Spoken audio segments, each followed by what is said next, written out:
Assalamualaikum warahmatullahi wabarakatuh. Halo sobat Cikgu Hukumku, kembali lagi kita bertemu di kanal pembelajaran seputar ilmu hukum. Pada episode kali ini kita akan membahas tentang salah satu isu yang sedang hits-hitsnya di tengah masyarakat mengenai pemilihan kepala daerah serentak 2020, tentang apakah wabah COVID-19 berpotensi ganggu pilkada 2020. Baik, sebelum kita membahas lebih jauh, tentunya sahabat harus mengetahui hakikat dari pemilihan umum. Ada 3 cakupannya yang telah Cikgu simpulkan. Yang pertama, pemilihan umum merupakan pelaksanaan dari nilai-nilai hak asasi manusia. Yang kedua, tidak hanya demokrasi prosedural, tetapi juga demokrasi substantifnya. Yang ketiga, pemilihan umum untuk manusia, bukan manusia untuk pemilu. Jadi poin ketiga ini yang sedang kita diskusikan dan kita pahami. Pemilihan umum untuk manusia, bukan manusia untuk pemilu. Ini yang harus kita sepakati bersama di awal. Baik, silakan kawan-kawan subscribe dengan channel Cikgu Hukum ini supaya video-video terbaru yang Cikgu upload bisa kawan-kawan tonton secepatnya. Baik, pengantar diskusi kita kali ini yaitu pandemi COVID-19 yang melanda Indonesia menyebabkan pemilihan kepala daerah serentak 2020 yang semulanya akan digelar pada 23 September 2020 bergeser 3 bulan ke bulan Desember 2020. Pasca pemerintah mengeluarkan peraturan pemerintah pengganti Undang-Undang Perpu Nomor 2 Tahun 2020 yang mengatur pemilihan kepala daerah 2020. Tentunya dengan adanya keputusan ini mengundang tanya oleh berbagai pihak terkait kepastian pelaksanaan pilkada di tengah pandemi COVID-19 serta bagaimana nasib hak-hak politik masyarakat ketika penundaan pilkada akan dilakukan. Jadi polemik waktu pelaksanaan pilkada serentak yang semulanya dijadwalkan di Desember mendatang terus berlanjut. Bahkan sejumlah pihak baik dari pemerintah maupun dari akademisi banyak yang menilai bahwa pilkada serentak akan lebih baik ditunda hingga 2021. Pilkada serentak ini akan dilaksanakan di 270 daerah. Harusnya dilaksanakan pada 23 September 2020, namun karena adanya wabah COVID-19, beberapa tahapan pilkada terpaksa ditunda. Jadi ada sekitar 9 provinsi dan 224 kabupaten serta 37 kota yang berjumlah 270 wilayah dari total 548 wilayah yang ada sekarang. Jadi sahabat Cikgu Hukumku melalui Perpu Nomor 2 Tahun 2020, pemerintah di sini bergeming bahwa pemilihan kepala daerah akan diselenggarakan pada tanggal 9 Desember 2020. Opsi yang tertuang di Perpu Nomor 2 Tahun 2020. Jadi seperti kita ketahui bersama, awalnya pilkada 2020 dicanangkan di 23 September. Sehingga dengan adanya Perpu ini dikeluarkan, maka beralih ke tanggal 9 Desember tahun 2020. Sehingga beberapa literatur yang Cikgu ikuti, Komisi Pemilihan Umum (KPU) di sini telah melakukan serangkaian tahapan pelaksanaan Pilkada serentak 2020. Namun sampai hari ini pandemi COVID-19 masih berjalan, sehingga KPU akhirnya mengeluarkan surat keputusan KPU nomor 179 tahun 2020 yang antara lain mengatur penundaan beberapa tahapan Pilkada 2020, seperti pelantikan dan masa kerja panitia pemungutan suara (PPS), verifikasi syarat dukungan calon perseorangan, pembentukan petugas pemrograman data, bahkan coklit juga ditunda dengan adanya keluar surat keputusan tersebut. Sehingga dengan adanya penundaan beberapa tahapan Pilkada ini tentu menimbulkan berbagai dampak dalam penyelenggaranya, baik dampak positif maupun negatif. Seperti itu. Jika kita kaitkan dengan dampak positif, tentunya penundaan ini memberikan ruang bagi calon independen untuk menyiapkan persyaratan dukungan sebagai calon perseorangan, serta partai politik juga relatif mengalami relaksasi dalam melakukan proses pemilihan terhadap calon-calon yang dinilai layak untuk dicalonkan sebagai kepala daerah dalam pemberian dukungan. Menarik memang penundaan Pilkada serentak ini untuk kita bahas, apalagi Perpu nomor 2 tahun 2020 sudah keluar, yang mana pemerintah sudah membunyikan untuk pelaksanaan Pilkada di bulan Desember tahun 2020. Berdasarkan literatur yang cikgu ikuti dan cikgu baca, menarik pemerintah di sini memilih Desember karena salah satu alasannya ialah mengenai ketersediaan anggaran yang telah disiapkan sebelumnya. Jadi walaupun demikian, tentunya pemerintah di sini juga harus menilai kualitas pilkada jika tetap dipaksakan untuk dilaksanakan di bulan Desember. Kebijakan pemerintah menggeser waktu pemilihan kepala daerah tentunya akan menggeser hak politik masyarakat di tengah pandemi COVID-19 juga. Selain itu, berbagai pertanyaan terkait bagaimana Pilkada 2020 akan dilakukan di tengah pandemi pun bermunculan. Selain sebagai payung hukumnya hanya mengatur pungut hitung yang dilakukan di bulan Desember tanpa menyinggung tahapan pada proses pelaksanaan Pilkada serentak tahun 2020. Jadi Perpu nomor 2 tahun 2020 tersebut hanya mengatur penanggalan dan penjadwalan hari di mana pungut hitung itu akan dilakukan, yaitu di bulan Desember, tanpa diikuti dengan tahapan proses pilkada menjelang bulan Desember tersebut. Seperti itu, sahabat. Baik, kita beralih di kondisi Pilkada serentak 2020 saat ini. Ada beberapa poin yang sudah cikgu kumpulkan sebagai bahan pembelajaran kawan-kawan. Yang pertama, akibat pandemi COVID-19, hari pemungutan suara ditunda dari semula di bulan September menjadi bulan Desember. Yang kedua, legalitas penundaan Pilkada serentak 2020 menggunakan penerbitan dari Perpu nomor 2 tahun 2020.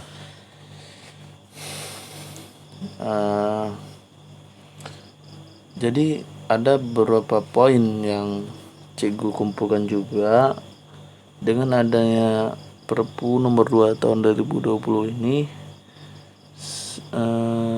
ada 3 klaster pengaturan yang tertuang di dalam Perpu nomor 2 tahun 2020 setelah cikgu kaji. Yang pertama, pemilihan serentak lanjutan bisa terjadi akibat penundaan pilkada yang disebabkan sebagai besar daerah atau seluruh daerah terjadi kerusuhan.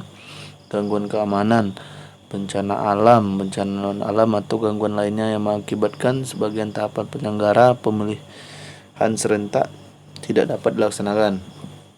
Jadi menarik di sini, bencana non alam menjadi ketentuan baru yang dapat menyebabkan penundaan pilkada.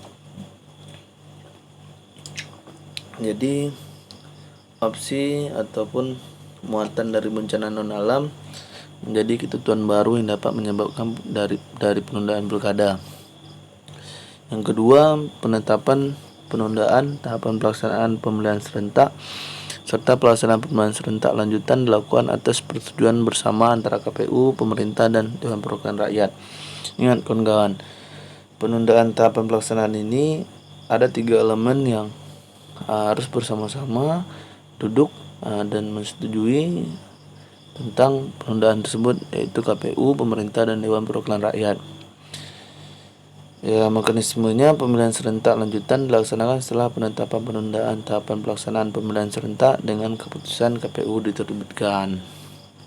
Ketiga, pemungutan suara serentak Pilkada 2020 yang semulanya bulan September 2020 ditunda ke bulan Desember 2020 karena terjadi bencana non alam. Namun, hal pemungutan suara serentak bulan Desember tidak dapat dilaksanakan ataupun pemungutan suara serentak ditunda dan dijadwalkan kembali setelah bencana non alam berakhir. Jadi ada beberapa pertanyaan yang bisa kita diskusikan, ya bagaimana pandangan dan sejauh mana persiapan KPU saat ini. Setelah Perpu yang sudah keluar, KPU ya hari ini harus ngapain lagi gitu. Yang pertama, menurut informasi yang Cikgu peroleh, KPU saat ini sedang meramu draft PKPU tahapan dengan opsi jika dilaksanakan mengikuti Perpu tentang hari pemungutan surat suara. Jadi 6 Juni kita sebagai pemilih ataupun di sini sebagai penyelenggara 6 Juni harus bebas bergerak, baik penyelenggara, peserta pemilu maupun pemilih.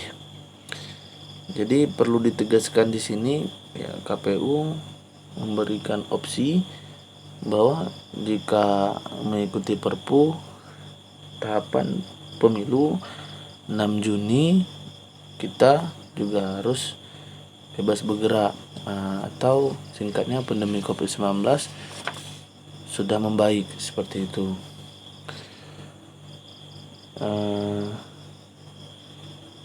Selanjutnya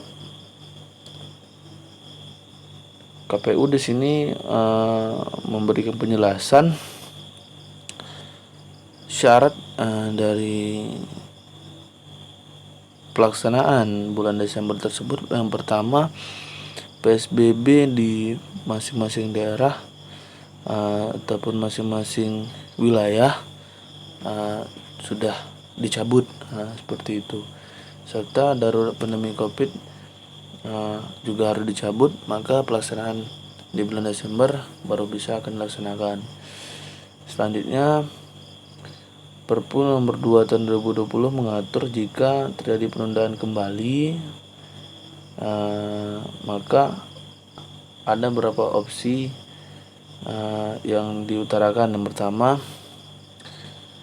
dilaksanakan bulan Maret 2021 dengan syarat Agustus 2020 masyarakat sudah bebas bergerak. Yang kedua, jika dilaksanakan bulan September tahun 2021, ya syaratnya Februari tahun 2021 masyarakat sudah harus bebas bergerak.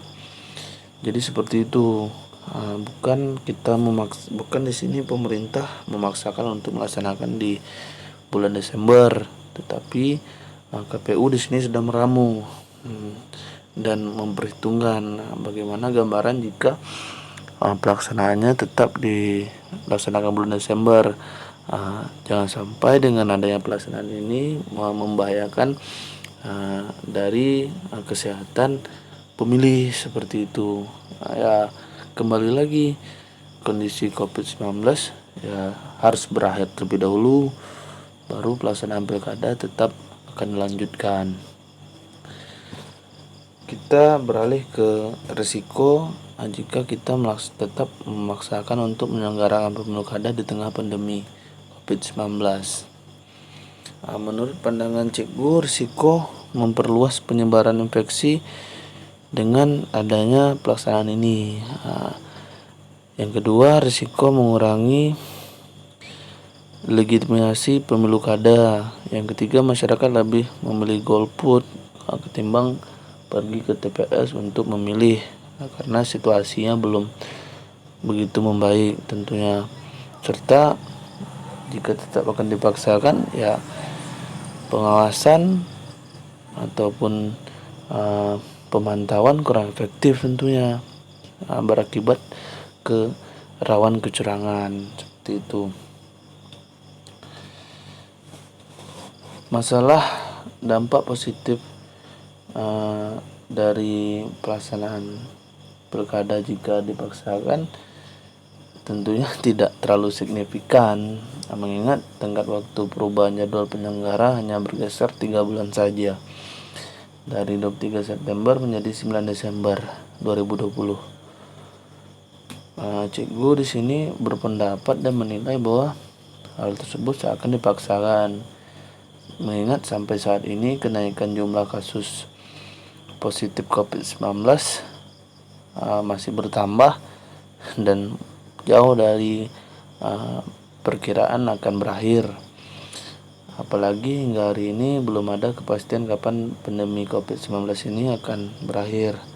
Pemerintah masih berupaya untuk mengatasinya sampai hari ini. Seperti itu. Catatan penting yang perlu kita garis bawahi berkaca dari beberapa negara yang sudah melaksanakan pemilu di tengah wabah COVID-19, ada beberapa pembelajaran yang bisa kita ambil, seperti Iran dan Spanyol menderita kenaikan kasus COVID-19 yang tinggi setelah melaksanakan aktivitas pemilu di bulan Februari dan Maret kemarin. Seperti itu. Di primary election di Florida, 2 petugas TPS menderita COVID-19 karena banyak berinteraksi dengan orang ketika di TPS. Ini yang menjadi acuan risiko jika kita tetap melaksanakan pemilihan kepala daerah serentak. Terus berangkat ke negara yang melaksanakan pemilu di saat COVID-19 berlangsung. Ada 70 negara yang seharusnya melaksanakan pemilu di masa COVID-19 ini. Korea Selatan tetap melaksanakan pemilu karena merasa telah berhasil menurunkan kurva COVID. Di Perancis terjadi penundaan pemilu daerah serentaknya. Amerika Serikat meliputi 6 negara bagian menunda pelaksanaan primary election.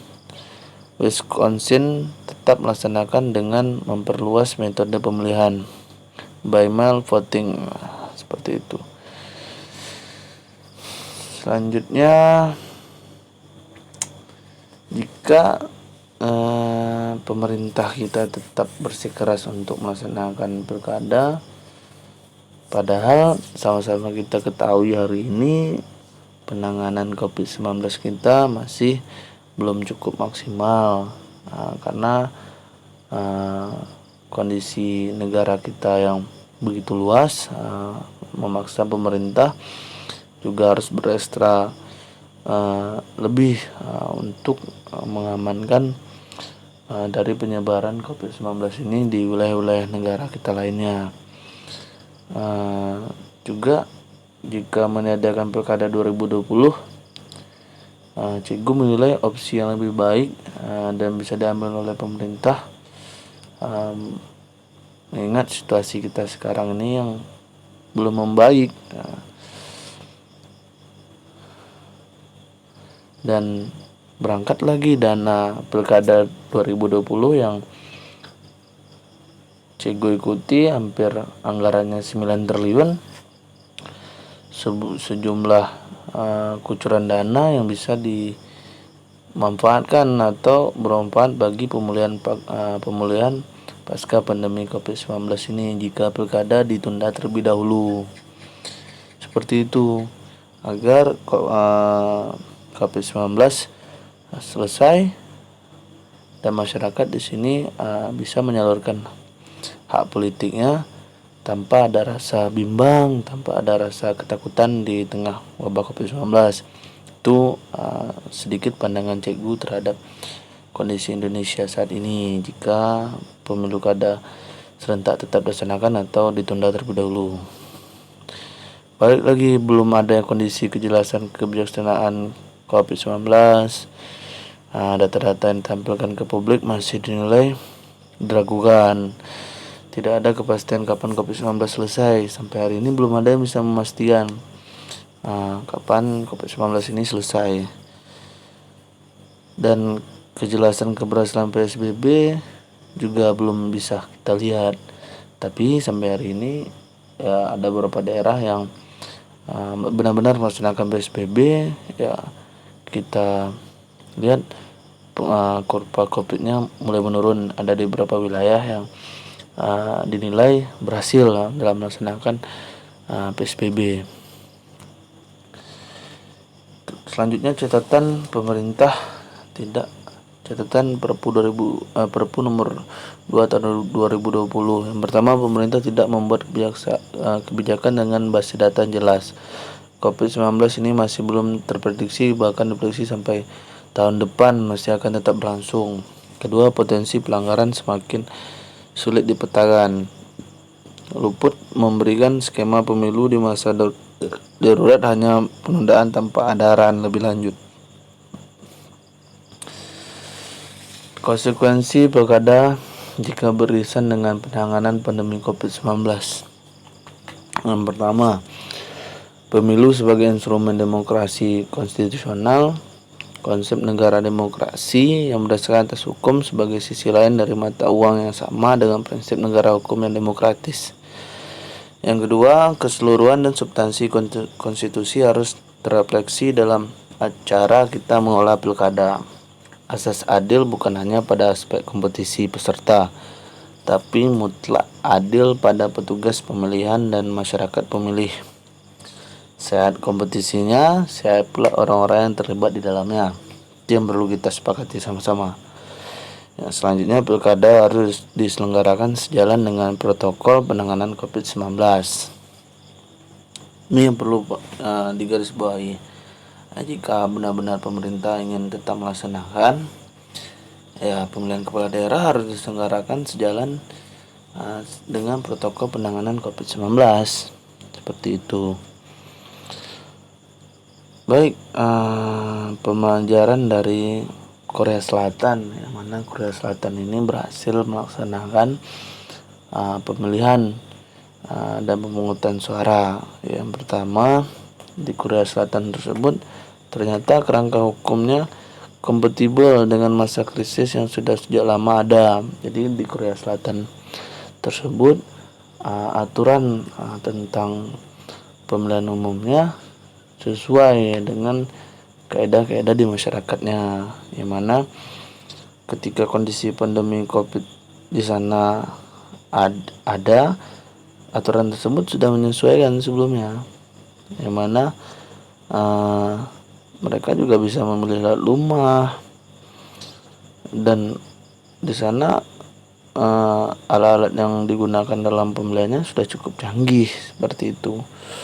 Selanjutnya, profesionalisme penyelenggaranya tidak diragukan lagi, serta ketersediaan anggaran yang memadai dan tempat waktu di sana jauh lebih baik. Jadi daya dukung optimal teknologinya bagus, sumber daya manusianya penyelenggaranya mantap, serta kekuatan anggarannya memadai sehingga pemilu Korea Selatan itu berhasil. Dan yang terakhir, disiplin dari pemilihnya dalam menyalurkan suaranya bagus, seperti itu. Baik, jadi KPU pada 21 Maret 2020 sudah menerbitkan surat edaran penundaan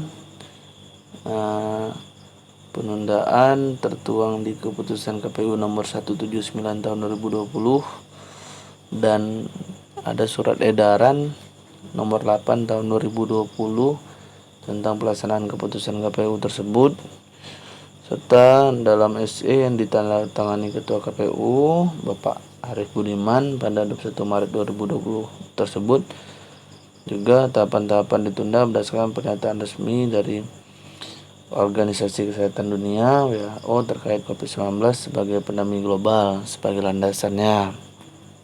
Kemudian penundaan itu juga berdasar pernyataan Presiden Bapak Joko Widodo tentang penyebaran COVID-19 sebagai bencana nasional dan alam, serta keputusan Kepala BNPB terkait perpanjangan status keadaan tertentu darurat bencana wabah penyakit akibat virus corona di Indonesia.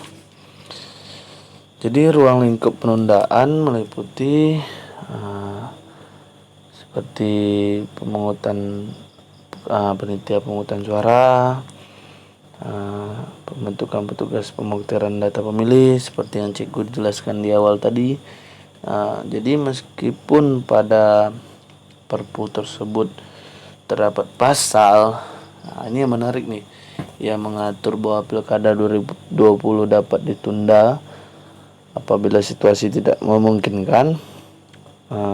Cikgu menilai pasal di sini justru dianggap sebagai suatu yang tidak pasti, apalagi Perpu tersebut juga tidak mengatur persoalan anggaran dan apakah Perpu ini juga dapat menjadi dasar hukum bagi KPU untuk melakukan diskresi dalam menilai situasi pandemi COVID-19 di suatu wilayah dapat dianggap mengganggu penyelenggaraan pilkada. Timbul lagi pertanyaan, apakah KPU memiliki kewenangan tersebut ataukah kewenangan itu ada pada instansi lain? Misalnya Kementerian Kesehatan, sebagaimana yang berlaku pada Undang-Undang Kesehatan, seperti itu. Jadi kelonggaran pengaturan pada Perpu tersebut bisa dianggap hal yang biasa, tetapi justru bisa menimbulkan persoalan baru. Persoalan bukan hanya soal ketidakpastian bagi penyelenggara, karena tingkat kemungkinan penyelenggara Pilkada 2020 dibayangi oleh situasi pandemi COVID-19 yang sampai hari ini kita tidak tahu kapan berakhirnya, melainkan juga besaran kemungkinan KPU akan kesulitan membuat aturan yang bisa menetapkan situasi sebuah wilayah atau status kesehatan suatu daerah. Tentunya koordinasi KPU dengan Kementerian Kesehatan, tapi ya kewenangan siapa, seperti itu masih menjadi sebuah pertanyaan. Baik, ada beberapa poin yang perlu kawan-kawan garis bawahi. Substansinya hanya mengundur jadwal pelaksanaan. Apakah dapat berjalan cukup baik demi melakukan penguatan terhadap berjalannya pemilu kita nantinya? Seharusnya kita sudah dapat menghitung bahaya dan potensi yang akan terjadi, apalagi di sini ada salah satu instansi yang menjadi pengawasnya, Badan Pengawas Pemilu, yang memiliki otoritas memetakan bahaya atau kemungkinan yang terjadi. Seperti itu. Di Bawaslu, apakah Bawaslu harus memetakan potensi kerawanan wilayah lagi seperti yang sudah dipetakan sebelumnya, dengan konsekuensi di saat ini permasalahan ataupun masalah kerawanannya berbeda karena ada COVID-19. Ini yang harus menjadi pertanyaan. Selanjutnya ya mengenai legalitas Perpu tadi, legitimasinya ada di keputusan nomor 179, surat edaran nomor 8 tahun 2020. Substansi barunya adalah pemilihan serentak lanjut bisa terjadi jika suatu daerah mengalami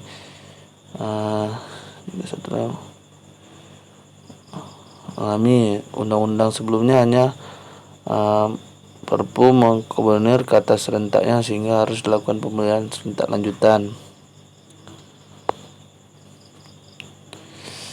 Kita lanjut ke tantangan. Ada beberapa poin yang dapat kita simpulkan. Tidak ada pengaturan khusus atau pentolan cantelan dalam Perpu yang memberikan kewenangan KPU untuk membuat pengaturan teknis pilkada atau kerangka hukum teknisnya yang sejalan dengan kondisi saat ini. Pengaturan semua tahapan merujuk pada pengaturan normal, kondisi baik. Yang kedua, besarannya tuntutan agar KPU melakukan berbagai penyesuaian dan pembiasan pengelolaan pilkada dengan kondisi pandemi dalam waktu yang sempit. Lalu bagaimana menyelaraskan normal baru dengan aturan main ala normal lama. Jadi masih bingung nih kondisi yang saat ini dengan kondisi yang kemarin dengan kondisi tahapan yang sudah diramu. Tidak ada pengaturan tentang kepastian alokasi anggaran tambahan sebagai konsekuensi penyelenggaraan pilkada yang harus menyesuaikan dengan protokol penanganan COVID. Ya sampai hari ini kita jika pilkada tetap dilaksanakan, belum ada penambahan anggaran yang imbas dari harus menyesuaikan dengan protokol penanganan COVID-19. Pemilih ya harus dilindungi di sini, mulai dari sabun cuci tangannya ketika memasuki tempat pemilihan, paku yang digunakan di sini, masker ya, apakah masker di sana juga disediakan untuk penyelenggaranya, seperti itu. Jadi timbul potensi masalah pemungutan suara di Desember 2020. Yang pertama, menguatnya politik transaksional. Kandidat yang pragmatis akan memanfaatkan situasi krisis berupa kondisi ekonomi masyarakat yang melemah akibat terpapar pandemi untuk melakukan cara-cara transaksional. Kedua, politisasi dan kampanye terselubung menggunakan program penanganan COVID-19, khususnya dalam penyaluran bantuan sosial bansos oleh petahana. Ingat, oleh petahana di sini. Setidaknya ada 7 gubernur dan wakil gubernur, 181 bupati, 221 wakil bupati, dan 29 wali kota dan wakil wali kota yang akan maju kembali pada konsultasi pilkada 2020 ini. Yang ketiga, gangguan profesionalitas dan integritas penyelenggara pemilu. Petugas pelaksana dan pengawas pemilihan mungkin saja bekerja dalam suasana mencekam, ketakutan, kecemasan, dan bisa saja mereka terpapar COVID-19. Keempat, ASN dan birokrasi daerah yang tidak netral, khususnya oleh petahana yang maju pilkada atau kerabatnya ada yang mencalonkan diri di kontestasi pilkada.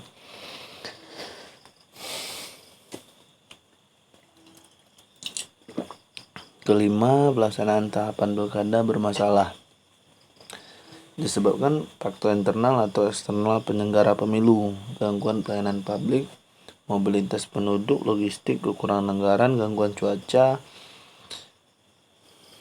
seperti itu. Meluasnya penyebaran kampanye jahat melalui media digital. Ketujuh, politik biaya tinggi, makin besarnya ongkos untuk merawat konstituennya maupun menjaga elektabilitasnya. Selanjutnya, konflik internal partai. Konflik internal partai bisa terjadi karena adanya perubahan mandat atau rekomendasi untuk calon akibat perubahan konfigurasi. Ada konsentrasi kekuatan politik lokal saat jeda ataupun pasca penundaan pilkada. Selanjutnya, menguatnya skeptisisme pemilih. Pemilih mengalami skeptisisme pada proses pilkada karena dampak ekonomi dan psikologis yang mereka menghadapi pasca pandemi COVID-19 lebih dominan ketimbang semangat untuk berpartisipasi dan terlibat dalam proses pemilihan. Selanjutnya, petugas peserta masyarakat pemilih terpapar COVID-19 jika tetap dilaksanakan. Jadi ada juga dari penyelenggaranya, salah satu yang sering terjadi dan menjadi objek gugatan di DKPP, Dewan Kehormatan Penyelenggara Pemilu, adalah kelalaian atau kecerobohan akibat ketidakhati-hatian dalam menerapkan tahapan pemilu. Ini untuk rekan-rekan penyelenggara. Dalam situasi normal saja problem ini sering terjadi, apalagi dalam situasi tidak normal seperti keadaan darurat COVID-19 ini. Sebagai contohnya, di tengah merebaknya pandemi COVID-19 hingga 13 Mei 2020, kurang dari 156 calon persorangan telah dinyatakan diterima oleh KPU dan 45 calon ditolak pendaftarannya karena syarat awal tidak memenuhi. Menurut tahapan awal sebelum pandemi COVID-19, verifikasi syarat dukungan pasangan calon persorangan akan ditutup hingga 28 Mei 2020. Namun akibat pandemi ini, tahapan tersebut ditunda, termasuk penundaan verifikasi syarat dukungan atau calon persorangan.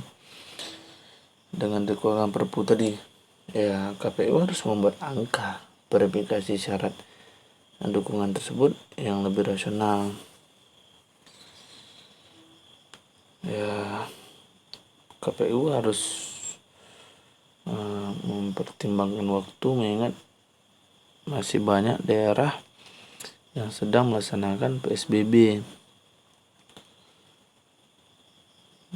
Juga verifikasi syarat dukungan dilakukan secara random untuk mengecek apakah syarat dukungan yang diberikan oleh calon tersebut sah atau tidak. Diperlukan juga di sini petugas yang harus turun ke lokasi untuk melakukan pengecekan. Tentunya ini menjadi permasalahan juga bagi kawan-kawan penyelenggara nantinya,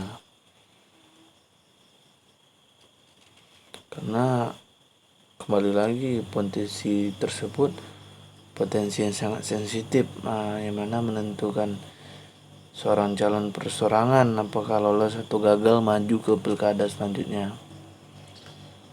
Seperti itu.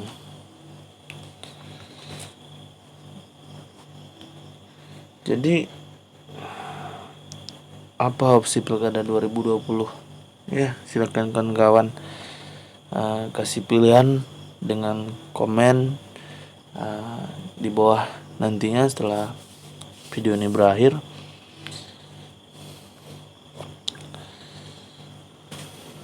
Jadi sudah panjang lebar cikgu jelaskan, seperti Ketua Komisi Pemilihan Umum tadi, kembali lagi Bapak Arief Budiman mengatakan pihaknya bersama pemerintah dan pihak-pihak lainnya, Dewan Perwakilan Rakyat juga sedang mengkaji dampak perubahan hari pemungutan suara Pilkada 2020. Tetap kita doakan semoga penyelenggara dan bapak-bapak kita bisa meramu itu dengan sebaik-baiknya. Tentunya perlu dipikirkan dampak terhadap klausul-klausul yang akan dilahirkan nantinya. Jadi ada beberapa opsi buat Pilkada 2020. Yang pertama, Undang-Undang Nomor 10 Tahun 2016 tentang Pilkada menyatakan bahwa kepala daerah hasil pemilihan tahun 2020 akan menjabat sampai dengan tahun 2024. Dan pilkada serentak di seluruh wilayah Indonesia dilaksanakan pada November 2024. Jika pandemi masih berlangsung hingga akhir 2020, maka pilkada 2020 diundur hingga 2021. Tentunya ini akan berimbas pada masa jabatan kepala daerah terpilih. Selanjutnya, opsi yang pertama, pemerintah pusat harus memperpanjang masa jabatan kepala daerah. Pilihan ini tentu berdampak pada regulasi yang mengatur. Sampai saat ini kita tidak punya perangkat hukum untuk memperpanjang periode kepemimpinan kepala daerah. Untuk periode kedua, ya Cikgu berpikir ini patut dipertimbangkan oleh pemerintah pusat walaupun jelas akan banyak tantangan baik dari kelompok politik maupun kelompok masyarakat sipil. Tapi balik lagi, di satu sisi opsi ini akan sangat menguntungkan bagi pihak partai politik dan politikus pendukung kepala daerah petahana. Namun akan menimbulkan polemik terutama bagi partai politik yang tidak mendukung petahana. Opsi kedua adalah kombinasi antara memperpanjang masa jabatan kepala daerah saat ini dan pengangkatan pejabat sementara. Misal kepala daerah diperpanjang masa jabatannya sampai 2022 atau 2023, lalu nanti 2022 atau 2023 pemerintah pusat mengangkat pejabat sementara dengan tugas untuk mempersiapkan pilkada serentak 2024. Ya, Cikgu rasa roda pemerintahan daerah bisa berjalan normal 2 atau 3 tahun ke depan lah, sebelum ada pejabat yang baru lagi. Tapi pejabat sementara tidak memiliki wewenang untuk mengambil keputusan strategis. Kembali lagi ke opsi ketiga, mengangkat pejabat sementara sepenuhnya hingga pilkada 2024. Untuk opsi ini pemerintah dan DPR juga harus membuat sebuah terobosan hukum dengan memberikan kewenangan kepada pejabat daerah sementara untuk membuat kebijakan strategis.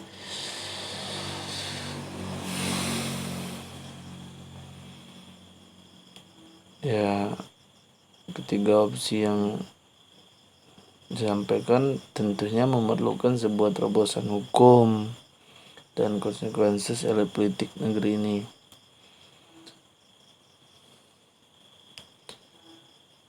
Ya, kembali lagi Dewan Perwakilan Rakyat kita yang sedang di Senayan sana ya harus memikirkan ini matang-matang, karena dengan kondisi COVID-19 ini sepertinya akan berlanjut hingga tahun 2021. Ya, opsi yang kita bahas ini ya bukan berarti menghambat demokrasi dengan meniadakan pilkada. Ini adalah keputusan politik yang Cikgu nilai di sini ya keputusan yang sangat luar biasa dari pemangku jabatan, karena diperlukan dalam situasi pandemi ini. Ya kita tidak harus berpikiran ya seperti biasa-biasa saja, seperti itu. Jadi bahwa penundaan pemilu dicanangkan oleh KPU merupakan suatu kebijakan yang tepat. Dilihat dari segi keselamatan penyelenggara dan pemilih, hak masyarakat tidak bergeser dan terdapat hak yang jauh lebih utama yang perlu dilindungi, yaitu kesehatan para masyarakat. Menjawab hakikat dari pemilu yang awal tadi yang Cikgu jelaskan.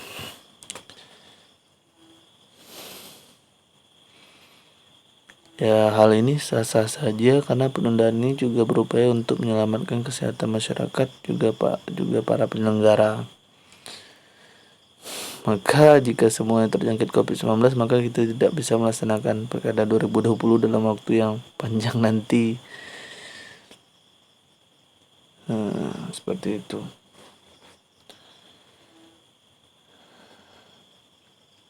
Ini ada sebuah pertanyaan untuk rekan-rekan, bagaimana dengan pandangan Anda terhadap penundaan pilkada serentak saat ini? Silakan komen di bawah. Kita sharing, kita diskusi di kolom komentar.